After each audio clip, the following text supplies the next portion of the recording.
Maka kembali lagi bersama kami di Regia Financial. Kali ini kita akan membahas tentang saham Heksa atau Hexindo Adi Perkasa Tbk. Nah, di sini ada direktur utamanya yaitu Jonggi TP Gultom, kemudian direktur keuangan ada Yosendri.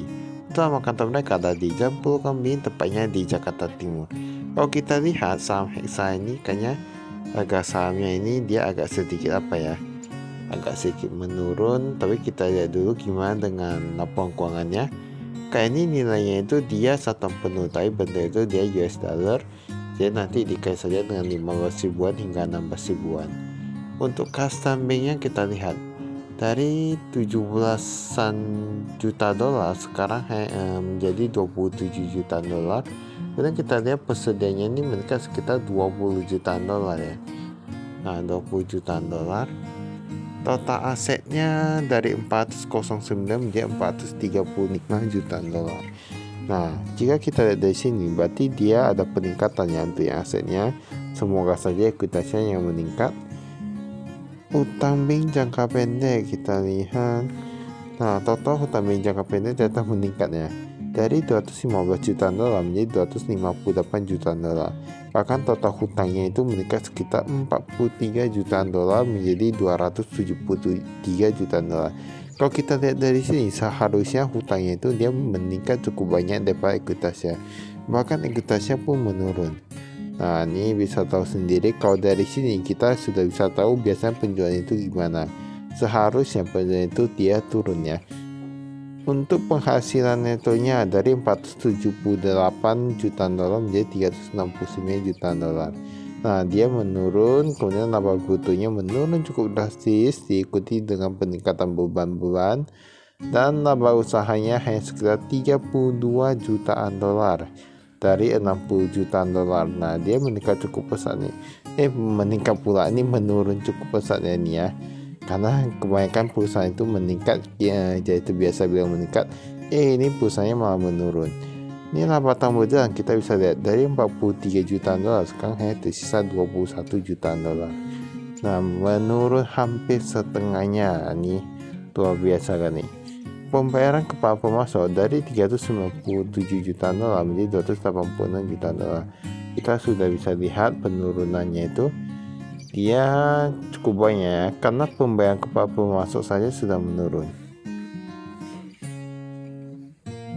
Ini Dewan Komisaris, ada komisaris utama, direksi. Ini bisa kita lihat ya.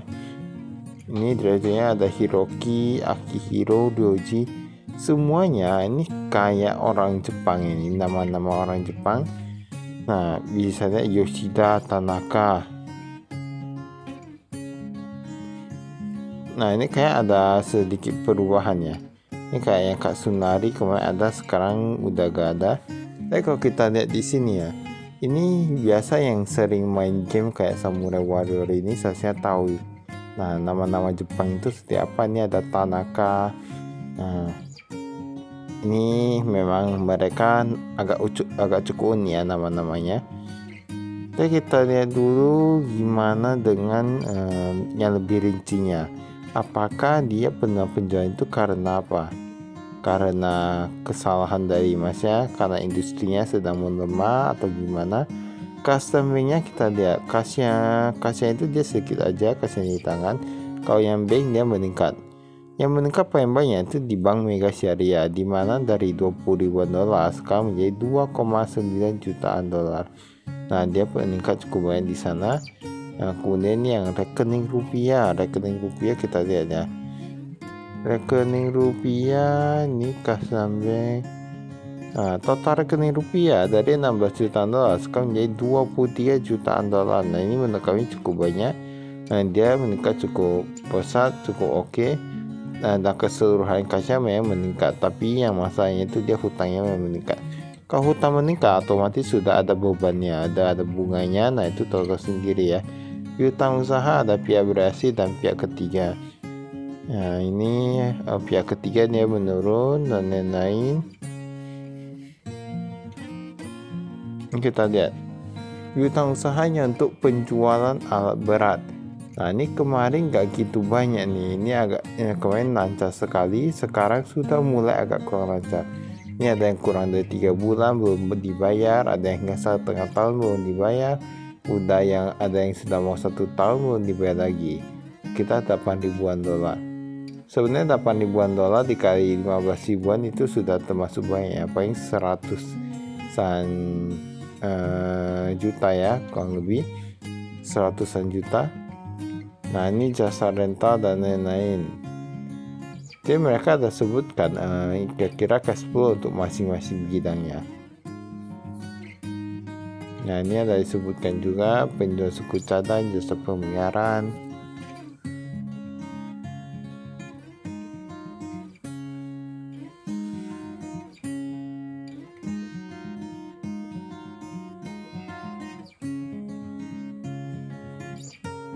Pihak berasi, pihak ketiga.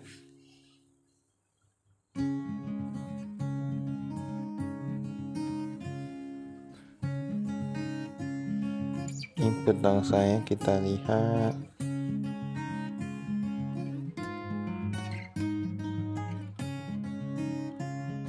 Nah ini tentang usaha seharusnya nanti ada dibahas lagi seperti apa.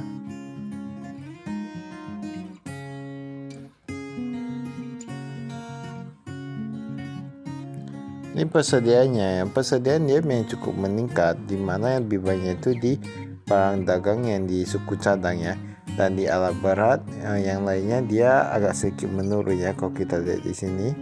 Tapi seharusnya dari yang pernah kami lihat dari tahun ke tahun, seharusnya penjualan suku cadang itu tetap lebih banyak.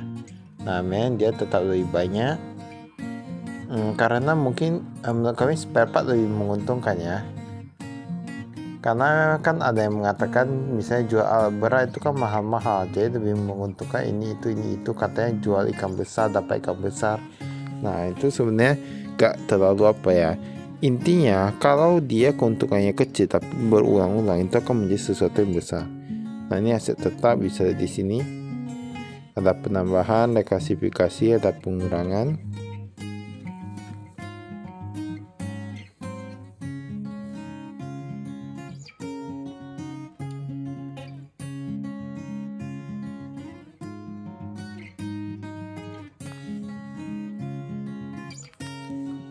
Ini sewanya kita skip.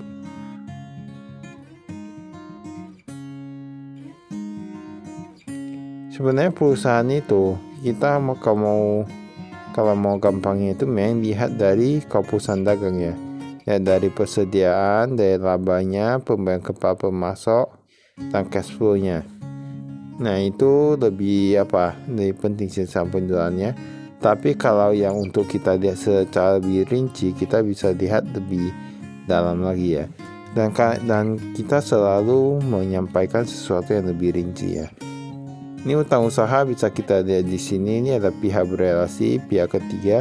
Utang usaha kepala pihak ketiga dia meningkat, sedangkan pihak berelasi dia menurun. Nah ini kenapa ya? Ada apa dengan pihak berelasi ya? Tumben menurun. Ini utang usaha kita lihat.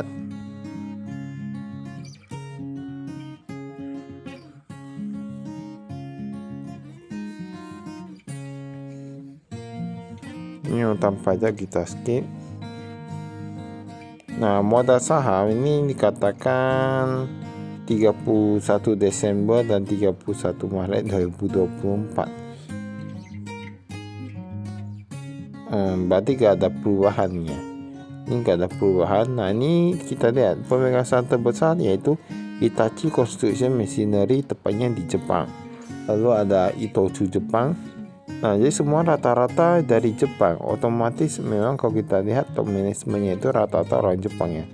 Entah semuanya orang Jepang atau ada salah satu yang enggak dari Jepang ya. Ini dia ada di Singapura juga, tetapi kalau kita lihat ini masih bagian dari Hitachi ya. Masih seharusnya dari Jepang juga. Penghasilan itu kita lihat. Nah ini sudah bisa kita lihat dia menurun penjualannya karena penjualan alat berat kepada pihak berelasi jadi gak ada. Kemarin ada 68 juta dolar, sekarang menghilang jadi gak ada. Itu yang membuat penurunan yang cukup besar. Nah lalu yang pihak ketiga dia menurun sedikit. Nah ini dari sini kita sudah bisa nampak ya, Itulah mengapa alasan kami selalu mengatakan kalau ada perusahaan yang penjualannya kepada pihak berrelasi itu agak cukup gimana gitu ya. Kami agak lebih memilih yang lebih banyak kepada pihak ketiga. Mengapa? Karena suatu saat kalau penjualan pihak berrelasi mereka lebih pilih tidak ditaruh ke perusahaan ini lagi, maka itu akan menjadi sangat susah. Penjualnya akan turun secara drastis karena itu bisa diatur gitu ya. Kalau pihak berrelasi, kalau pihak ketiga kan sudah tok. Nah itu dari orang lain gitu. Ini pihak berrelasi kan bisa atur. Nah nanti ini kamu penjualnya dari sini saja, gak usah dari PT ini lagi. Nah kan bisa kayak gitu ya. Kami sih kayak gitu, tapi gak tahu juga tergantung pribadi masing-masing. Ini bebannya kita lihat di sini.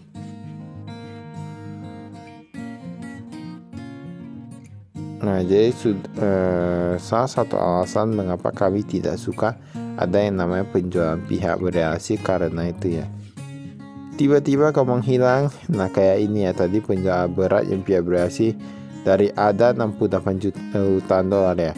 Sekarang jadi gak ada. Nah, itu kan susah ya kan. Nah, siapa yang mau bilang lagi? Penjualannya tiba-tiba hilang, labanya anjlok. Tapi mungkin ada rencana kedepannya atau gimana gak tahu juga ya. Itu tergantung untuk manajemennya. Nah bisa kita lihat ini penjualan berat berapa, 216 juta dolar. Ini paling banyak penjualannya itu dari penjualan berat. Tapi kalau labanya ini paling tinggi di jasa pemeliharaan. Nah jasa pemeliharaan dan perbaikan itu yang paling menguntungkan. Yang kedua itu penjualan suku cadang. Mengapa seperti itu? Jual berat 216 jutaan dolar hanya dapat 17 jutaan dolar. Sedangkan servis itu dari 60 juta dolar sudah dapat 31 juta dolar, sudah dapat setengah dari penjualannya.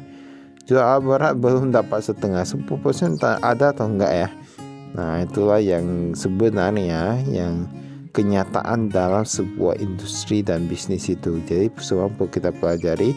Menurut kami jual barang mahal-mahal kalau enggak gitu menguntungkan sama aja ya. Nah ibarat tapi jual barang yang kecil-kecil tapi dia persentase keuntungan besar, nah itu akan menjadi sesuatu yang baik juga. Kan bisa kita lihat bahkan dia penjualannya 60 juta dolar saja dia labanya melebihi dari penjualan yang banyak. Nah, pakai itu saya ada kami sekian, terima kasih, saya frustasi.